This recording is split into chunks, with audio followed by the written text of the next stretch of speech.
Ucapkan selamat merayakan Natal tahun 2024 kepada umat Kristiani dan selamat menyambut tahun baru tahun 2025 bagi seluruh masyarakat Indonesia. Sampai kalau mereka tuh masuk ke lubang biawak ngikut, masuk ke lubang biaya. Begitulah keadaan umat Islam yang lemah pendirian. Kerjanya ngikut-ikut saja. Dan memang umat Islam ini banyak yang lemah pendirian.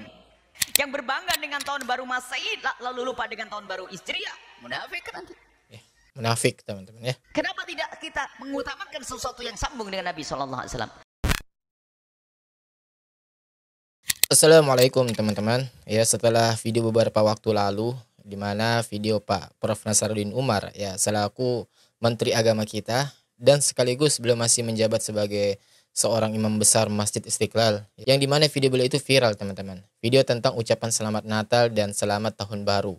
Saya Nasaruddin Umar, Menteri Agama Republik Indonesia, mengucapkan selamat merayakan Natal tahun 2024 kepada umat Kristiani dan selamat menyambut tahun baru tahun 2025 bagi seluruh masyarakat Indonesia. Yang dimana video beliau mengucapkan tentang ucapan selamat Natal dan Tahun Baru. Ya, rupanya pernyataan tersebut ini menimbulkan berbagai macam ya tanggapan ya di kalangan para netizen. Ya, tidak sedikit bagi umat Islam ini yang menyayangkan ya atau bahkan cenderung menyalahkan atas perbuatan yang dilakukan oleh Menteri Agama kita ini ya.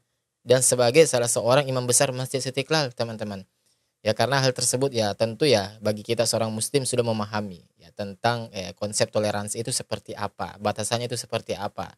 Ya, dan dalam perkara ucapan selamat Natal itu menyangkut tentang seperti apa. Ya, tentu di dalamnya kita berbicara tentang menyangkut nilai-nilai akidah kita dengan akidah mereka. Ya. Yang kemudian juga ya kita berbicara tentang tahun baru. Ya, tentu juga lagi-lagi ya kita memahami bahwa tahun baru itu bukanlah budaya serta adat istiadat tradisi agama kita sebagai seorang muslim, teman-teman. Yang tentu ya hal ini tidak tepatlah kalau kita rayakan sebagai seorang muslim yang baik. Dan adapun video kali ini teman-teman, saya ingin sedikit memberikan sebuah edukasi ya tentang sebenarnya apakah boleh sih ya kita ini sebagai seorang muslim itu mengucapkan selamat Natal dan tahun baru ya, khususnya dalam merayakan tahun baru nih. Ya, karena seperti kita ketahui ya malam nanti ini ya itu merupakan detik-detik pergantian tahun atau biasa orang sebut itu sebagai malam tahun baru atau hari raya tahun baru atau dan lain sebagainya lah. Dan seperti biasa teman-teman ya, saya akan membuat atau saya akan ingin menampilkan ya sebuah video ya penjelasan daripada Buya Yahya tentang ya apa sih sebenarnya hukum bagi seorang muslim itu untuk merayakan tahun baru. Dan sebenarnya apa sih tahun baru itu? Dan Masya Allah ya, setelah saya mendengar, sebelumnya saya sudah mendengar dari pernyataan atau penjelasan daripada Buya Yahya yang sangat-sangat detail dan mudah untuk kita pahami. Dan mungkin baiknya deh kalian semua untuk bersama-sama kita mendengar penjelasan daripada Buya Yahya tentang seputar hukum tahun baru. Ya, berikut videonya. Tahun baru Masehi bukan yang dipermasalahkan adalah zatnya bulan dan hari. Iya. Akan tapi kebiasaan dan kebudayaan yang terjadi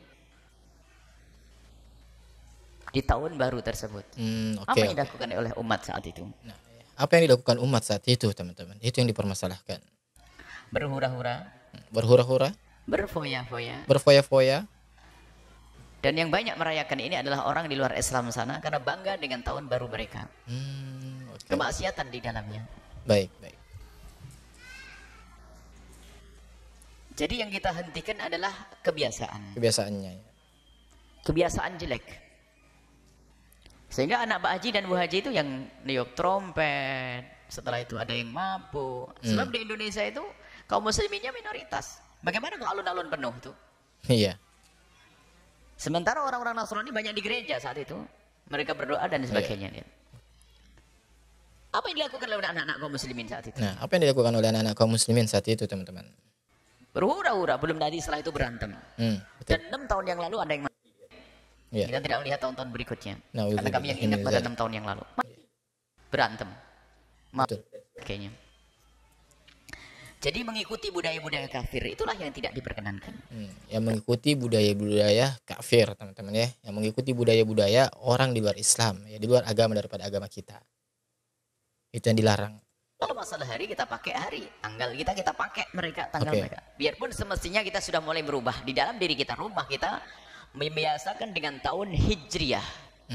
Yang disitulah ada sangkut pautnya dengan banyak kewajiban. Wajib seorang tua mengetahui kelahiran anaknya secara hijriah. Untuk mengetahui kapan anaknya usia tamyiz, kapan anaknya balik. Oke. Dan ibadah ada hubungannya dengan tahun Hijriah, bukan tahun Masehi. Nggak ada hubungannya ibadah dengan tahun Masehi, nggak. Semuanya adalah tahun Hijriah. Iya, iya. Dan kalaupun tahun Masehi sudah dilakukan negara, kenapa kita harus merayakan tahun baru Masehi itu? Dengan cara yang tidak dibenarkan itu. Iya. Jadi mengikuti budaya orang kafir. Ini disebutkan dalam Al-Quran. Satattabi'unna sananal ladina min qablikum. Shibran bi shibrin. Dhira'an bi dhira'in. Astagfirullah. Betul-betul teman-teman ya. Kita nggak sadar sebenarnya. Dakhalu fi hujri dabbin la dakhaltumuh. Disebutkan bahwasanya nanti ada kelompok dari kalian ini ada yang bakal ngikuti budayanya orang di luar Islam. Budaya, bukan urusan akidah saja. Iya, bahkan sampai budaya, kebiasaan. Shibran bi shibrin, sejengkal demi sejengkal. Sehasta demi sehasta. Sedira itu setengah depa atau sedepa demi sedepa. Sampai kalau mereka tuh masuk ke lubang biawak ngikut, masuk ke lubang biaya. Begitulah keadaan umat Islam yang lemah pendirian. Kerjanya ngikut-ikut saja. Dan memang umat kayak kincir angin ya, nggak ada pendirian teman-teman. Ya. Islam ini banyak yang lemah pendirian. Nah. Coba kita itu heboh dengan merayakan tahun baru Masehi. Tanyakan dengan masyarakat yang ada di Cina sana, tanyakan masyarakat yang ada di Amerika dan di Eropa, mereka juga ngerti ada tahun Hijriah. Kalau alasannya untuk bersenang-senang, mereka juga tidak pernah punya keinginan untuk merayakan tahun baru Hijriah. Iya. Mereka juga senang berlibur ya. Iya. Ya, berlibur senang mereka, akan tapi pun mereka tidak pernah punya kepikiran dan tidak pernah punya keinginan untuk merayakan tahun baru Hijriah. Tapi umat Islam di negeri kita ini habis mulai tahun baru Masehi, nanti tahun baru Cina, nanti tahun baru apalagi, nah habislah. Ya Allah. Giliran tahun baru Hijriah, tidur. Muncul kemunafikan di sini. Hendaknya kita bangga dengan Islam. Itulah jadi masalah, jangan dianggap remeh. Yang berbangga dengan tahun baru Masehi lalu lupa dengan tahun baru Hijriah, munafik nanti. Munafik teman-teman ya. Kenapa tidak kita mengutamakan sesuatu yang sambung dengan Nabi SAW? Permasalahannya adalah tidak sesepele yang disampaikan tadi. Kalau masalah pernah dipakai, kita pakai. Kalau tidak pakai beda hitungannya nanti. Termasuk pengajian kita keliling, sementara pakai tahun baru Masehi. Kenapa? Karena kalau pakai tahun Hijriah nggak ketemu harinya nanti. Kenapa orang di sana masih tahun Masehi? Tapi kita harus buat perubahan pada suatu ketika nanti.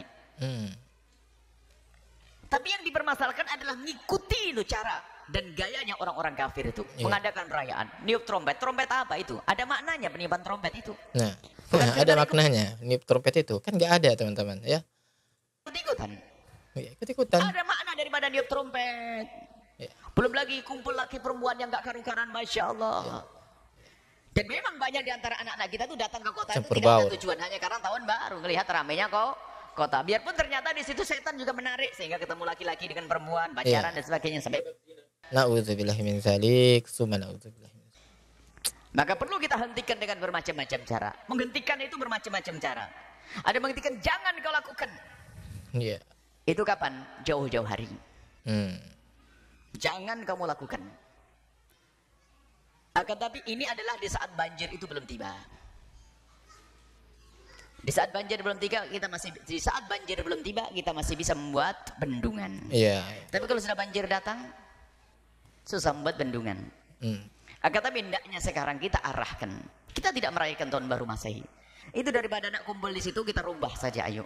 Dan ini adalah tradisi para salafun saleh dalam merubah masyarakat dengan budaya-budaya yang salah menjadi budaya Islami itu. Mengislamkan budaya. Bagaimana mereka kita lupakan dengan tahun baru Masehi dengan cara kita mengadakan acara apa itu. Alhamdulillah ini sudah banyak para ulama-ulama yang ingin mengadakan acara di alun-alun tapi untuk mengcounter agar anak-anak tidak mabuk, agar ada anak tidak niat trompet, agar anak-anak membaca salawat. Dan alhamdulillah di Cirebon sudah beberapa kali, di Indramayu akan diadakan, di Brebes, di Tegal, masya Allah.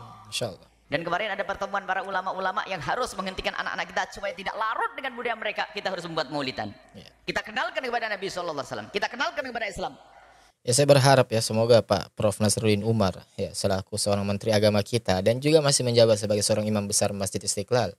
Ya, saya berharap semoga beliau ini memahami juga pemahaman yang seperti beliau ya, seperti Buya Yahya ini, bahwa terkait tentang perayaan tahun baru ya itu bukanlah hal yang baik untuk dilakukan oleh seorang muslim ya, untuk seorang muslim loh ya. Sebab itu tadi teman-teman, di dalamnya kita sudah menyaksikan ya, umumnya ya ketika orang merayakan tahun baru itu dalam melakukan perbuatan yang sia-sia, melakukan perbuatan yang tidak dibenarkan dalam syariat agama kita. Salah satunya adalah campur baur. Salah satunya adalah membakar ya kembang api, salah satunya adalah meniup trompet. Yang notabene mereka hal itu semua adalah merupakan ya budaya atau tradisi daripada agama lain. Sehingga banyak di antara mereka tuh yang ke kota itu hanya pengen lihat ramainya kota, dengar pengajian akhirnya pulang tobat itu nanti. Tapi jangan dikatakan kita merayakan tahun baru Masehi, tidak. Enggak ada. Kita tidak merayakan tahun baru Masehi. Akan tapi di malam itu adalah malamnya orang kumpul dan begitulah juru dakwah Nabi SAW itu menginjat kesempatan, keramaian-keramaian. Dan juga para yang saat itu menjadi tren kumpulnya orang itu apa? Termasuk Nabi Muhammad sampai ulama-ulama marusnya, termasuk guru mulia. Ya jadi itulah tadi teman-teman ya, sebuah tanggapan yang sangat detail, yang sangat mudah untuk kita pahami tentang ya apa sih itu tahun baru dan kenapa kita sebagai seorang muslim sebaiknya ya tidak merayakan tahun baru. Ya karena sebenarnya kalau kita melihat di situ ternyata lebih banyak mudaratnya daripada manfaatnya. Ya kan mungkin lebih baiknya kalau kita ini ya di rumah saja. Ya kita bersama keluarga kita ya lebih aman insya Allah ya dari segala perbuatan-perbuatan yang tidak diinginkan. Ya apalagi kalau malam tahun baru itu kan dirayakan memang tengah malam ya, sangat-sangat tengah malam. Ya dan itu adalah merupakan waktu-waktu yang sangat tidak baik bagi seorang muslim atau secara umum bagi seorang manusia itu untuk berkeluyuran. Apalagi bagi seorang wanita, ya itu adalah sesuatu yang sangat-sangat tidak elok teman-teman. Dan seperti biasa gimana nih menurut kalian teman-teman? Coba kalian komen di kolom komentar kita di bawah. Dan seperti biasa insya Allah kita ketemu lagi di video selanjutnya. Wassalamualaikum warahmatullahi wabarakatuh. Barakallahu fikum.